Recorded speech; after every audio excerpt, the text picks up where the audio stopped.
Hello and welcome back to the NOSVW channel. It's Thursday and guess what we're working on? Another late bay window. This is in for an MOT. It had a spot of rust there on the lower arch. This section here was all missing, so I've made a new outer panel and brush painted it in the blue, obviously because I haven't got spray equipment here, and it's actually come out all right. You can't tell it's a slightly different shade, but you can't actually tell that it's brush stroked. So once it's on the floor, it should look pretty effective. This van, I actually owned this once. It's a local van, been in Dorset all its life, so it's on a Bournemouth Reg.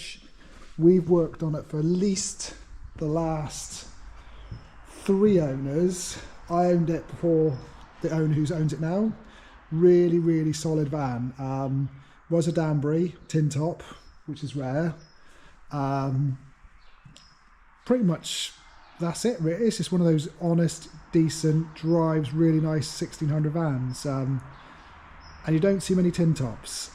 It's her first ever Volkswagen. She's never ever owned or driven one before, and she just jumped in it and drove it straight away, which is really good. And she, touch some wood, hasn't really done much to it. Last year we did replace the axle because it was getting a bit corroded, but the actual van itself, as you can see underneath, has been waxed from the factory just after it left the factory by Zeobart.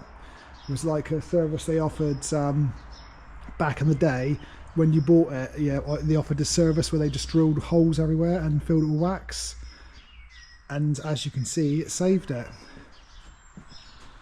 So there we go. The parts for the split screen brakes, the parts we're waiting for, they're here, so hopefully next week we shall have that done. Thanks for watching. See you on the next one. Hello.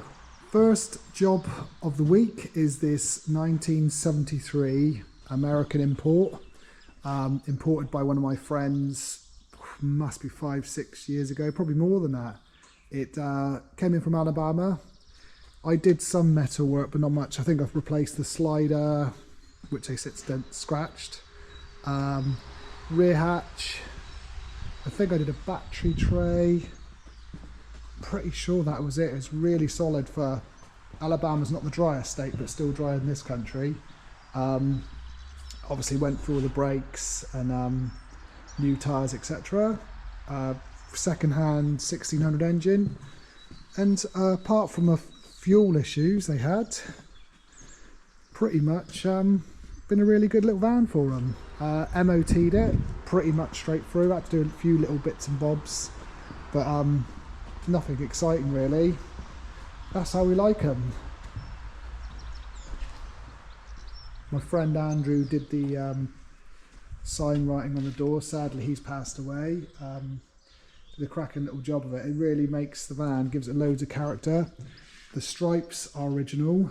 I had to redo obviously the stripes on the slider because obviously the door is different, so I painted all them in by hand, even the little wigwam, and obviously on the rear hatch I painted them as well, and just chipped them off to make them look like they've been on there since the 70s.